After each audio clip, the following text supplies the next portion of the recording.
안녕하세요, 라일입니다. 오늘은 제가 소장으로 있는 심리연구소의 홈페이지에 있는 사연을 이야기해 보려고 해요. 저는 어린이집 교사입니다. 어린이집에 다니는 4살짜리 여자친구가 책상 모서리에 자신의 성기 부분을 대고 비비면서 땀을 흘리는 모습을 보이고 있습니다. 교사의 말에 집중하지 못하고 혼자 있는 시간만 되면 조용히 그런 행동을 계속합니다. 낮잠을 재우려고 할 때에도 성기를 만지면서 끙끙대고 있습니다. 이럴 경우에 아이에게 어떻게 하면 좋을까요?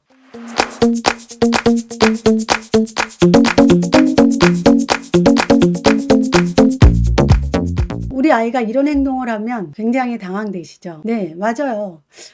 저도 예전에 우리 아이가, 둘째 아이가 이런 행동을 했을 때 많이 당황하고 걱정한 적이 있는데, 해외의 그 의학 채널을 보면 해외의 의학 논문에 게재된 태아의 사진이 하나가 있어요. 근데 그 사진을 보면 평범하지 않은 걸 발견할 수가 있는데, 태아가 자신의 음경을 손으로 잡고 입에 넣었다 뺐다 하는 사진이 있어요. 이렇게 우리 아이들은 태아 때부터 자신의 신체를 탐구하고 탐색하고 가지고 놀고 이렇게 발달을 한답니다. 그래서 우리 아이들이 이렇게 유아자위 행위를 했을 때 이런 행동들을 유아자위 행위라고 하는데, 일각에서는 이 유아자위라는 단어를 다른 용어 써야 된다고 강력하게 제안하기도 해요. 이렇게 유아자위 행위는 청소년들의 그 자위행위하고는 다르거든요. 우리 아이들의 이런 행동들을 감각추구나 신체놀이라고 생각하는 것이 더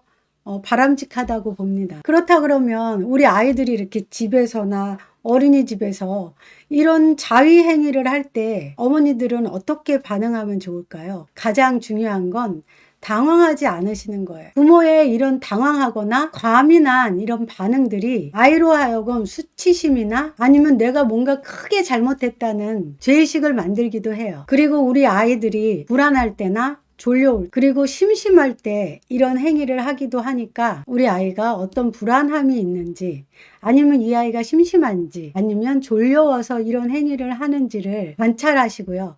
거기에 따른 적절한 대처를 해주시면 좋아요. 아이가 심심해하거나 아이가 불안해하는 것 같으면 그 불안 요소를 좀 마음 편하게 해주시는 게 좋고요. 그리고 심심하거나 졸려올 때 이런 행위를 한다 그러면 아이들하고 좀 더 감각추구 놀이라든지 신체 관찰 놀이, 신체 놀이들을 해주면서 이런 아이들의 감각을 좀 더 발달시켜 주는 게 좋겠어요. 그리고 부모님들이 유의해 주셔야 할 부분이 있는데, 집에서 왜 노출 너무 심하게 하신다든지, 목욕하고 그냥 전신 발라로 그냥 나오신다든지 내 아이인데 뭐 어떠냐 그러면서 그런 부모님들이 의외로 많아요. 우리 집에서도 적절한 그런 행동에, 옷 입는 것에 경계를 아이들에게 학습시켜 주는 것도 중요하고요. 그리고 아이를 목욕시킬 때 생식기는 아이가 직접 닦을 수 있도록 알려주시는 게 좋겠고요. 이성의 부모님이 어쩔 수 없이 목욕을 시키게 될 때는 좀 더 유의해 주시는 게 좋겠어요. 목욕이나 옷을 갈아입힐 때 내 아이라고 너무 예쁘다고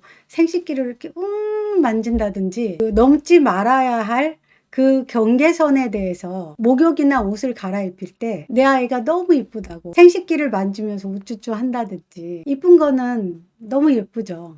근데 이런 행동들은 꼭 하지 말아야 할 부분이고요. 넘지 말아야 할 행동의 경계선을 집에서 학습시켜 주는 것이 중요합니다. 자, 여러분, 오늘 유아자위 행위에 대해서 가장 중요한 건, 첫째, 청소년기의 자위 행위하고는 달라요. 유아자위 행위는 감각 추구나 신체 놀이라고 생각하시면 돼요. 둘째는 아이들이 어느 상태에서 이런 행동을 하는지를 유심히 관찰해 주시는 것이 좋은데, 불안하거나 심심하거나 졸려올 때 종종 이런 행위를 하곤 해요. 그리고 가장 중요한 것은 부모님들이 이런 행동을 하고 있는 아이 앞에서 당황하거나 과민 반응을 보이지 않고 차분하게 대처하시는 겁니다. 여러분, 그럼 행복하시고요. 사랑합니다.